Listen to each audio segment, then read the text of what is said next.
Hai kawan-kawan, selamat datang kembali di channel ini.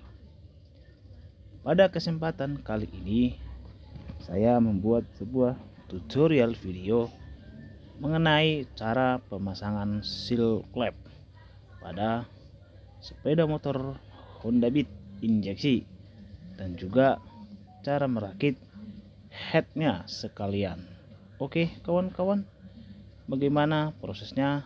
Mari langsung saja kita saksikan video berikut ini.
Oke, baiklah kawan-kawan.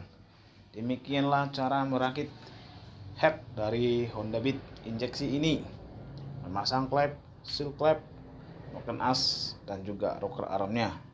Semoga bermanfaat bagi kalian kawan-kawan pada waktu melakukan servis besar atau memperbaiki sepeda motor kalian maupun di bengkel-bengkel. Sekiranya ada perkataan yang salah, mohon maaf yang sebesar-besarnya. Jangan lupa klik subscribe dan like supaya lebih mudah lagi untuk mengikuti video saya selanjutnya. Terima kasih. Salam Adongsen Motor Channel.